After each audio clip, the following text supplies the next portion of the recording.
Hi friends, welcome back to our channel. చూడండి, నేను ఈరోజు ఎమ్మి పచ్చి పులుసు తయారు చేశాను. ఇది సూపర్ టేస్టీగా ఉంటుంది ఫ్రెండ్స్. చూడండి, రైస్లో వేసుకొని తింటే సూపర్గా ఉంటుంది. మీరు పూర్తి వీడియో స్కిప్ కాకుండా చూడండి ఫ్రెండ్స్.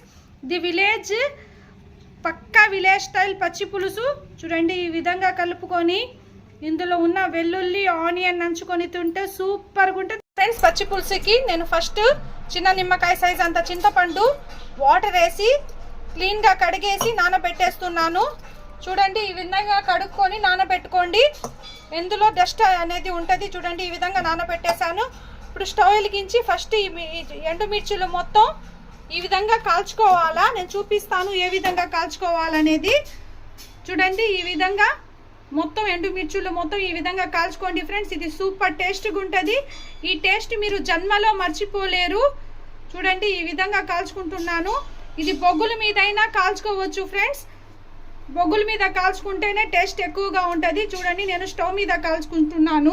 ఈ విధంగా మొత్తం ఎండుమిర్చిలు మొత్తం ఈ విధంగా కాల్చుకోండి. ఘాట్ వస్తుంది ఫ్రెండ్స్. ఇది చూడండి ఫ్రెండ్స్, ఈ విధంగా నేను ఎండుమిర్చి మొత్తం కాల్చుకున్నాను. ఈ పచ్చి పులుసుకి ఎండుమిర్చిలు ఇలా విధంగా కాల్చుకొని ఈ తొడమలు తీసేయాలా. తొడమలతోనే కాల్చుకోండి ఫ్రెండ్స్. చూడండి, ఈ విధంగా నేను మొత్తం తొడమలు మొత్తం తీసేస్తున్నాను. ఈ టేస్ట్ మీరు జన్మలో మర్చిపోరు ఫ్రెండ్స్. ఈ విధంగా ఉంటుంది. దీని ముందు బిర్యానీలు, మటన్లు, చికెన్లు మొత్తం బలాదూర్. చూడండి, నేను చెప్పిన విధంగా స్టెప్ బై స్టెప్ ప్రాసెస్ చేసుకోండి. ఈ విధంగా మొత్తం తీసేసి ఇందాక నానబెట్టాను కూడా చింతపండు. ఈ చింతపండులో కల్లుప్పు వేసుకొని చూడండి, ఈ విధంగా ఇది మెత్తగా ఇలా మ్యాష్ చేసుకోవాలా.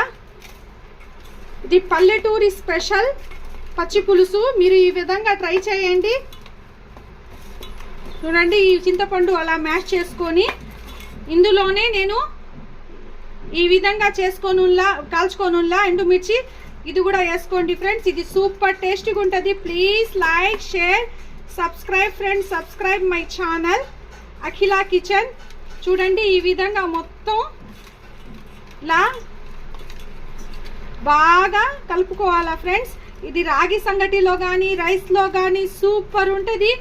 మీరు ఒకసారి ఈ విధంగా వెల్లుల్లిపాయ రెబ్బలు మొత్తం ఈ విధంగా తీసుకోవాలా. చూడండి, ఈ విధంగా రెబ్బలు మొత్తం తీసుకొని ఈ రెబ్బల్ని ఈ విధంగా ఒకటిగా ఇలా దంచుకోండి. ఇలా దంచుకొని ఇందులో వేసేయాలా. చూడండి, నేను ఏ విధంగా దంచుకుంటున్నాను. ఈ విధంగా దంచుకుంటేనే ఫ్రెండ్స్ మాకు టేస్ట్ ఎక్కువ వచ్చేది. చూడండి, నేను ఈ విధంగా మొత్తం దంచుకుంటున్నాను. ఈ వెల్లుల్లి రెబ్బలే స్మెల్ సూపర్గా ఉంటుంది ఫ్రెండ్స్. ఈ పచ్చి పులుసు దంచుతూనే నాకు స్మెల్ బాగా వస్తుంది. చూడండి, ఈ విధంగా దంచుకున్న వెల్లుల్లి రెబ్బలు మొత్తం దీంట్లో వేసుకోవాలా.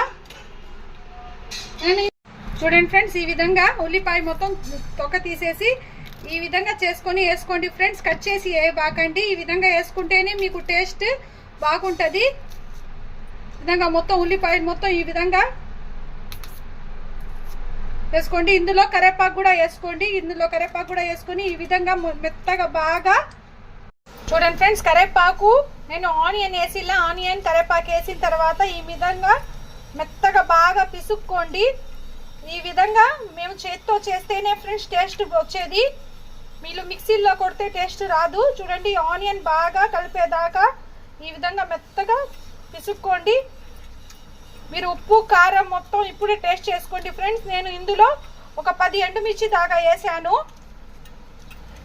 దీంట్లో ఏం సైడ్ డిష్ అవసరం లేదు ఫ్రెండ్స్. ఈ ఆనియన్తోనే నంచుకొని తినేయవచ్చు. నైట్ అన్నం మిగిలితే ఈ విధంగా మా అమ్మమ్మ చేసి పెట్టేది. దీంట్లో ఈ అన్నంలో నైట్ అన్నంలో సద్దన్నంలో ఈ పచ్చి పులుసు వేసుకొని తింటే ఇందులో నాకు కొంచెం వాటర్ తక్కువగా అనిపిస్తుంది. ఇందులో కొంచెం వాటర్ వేసాను. నాకు ఉప్పు కారం మొత్తం సరిపోయింది ఫ్రెండ్స్. ఇప్పుడు సర్వ్ చేసుకుందాం. పచ్చి పులుసు రెడీ అయిపోయింది. ఇది రైస్లో సూపర్గా ఉంటుంది ఫ్రెండ్స్. చూడండి, నేను సర్వ్ చేస్తున్నాను. Please like, share, subscribe friends. Subscribe my channel Akhila kitchen. Thank you for watching.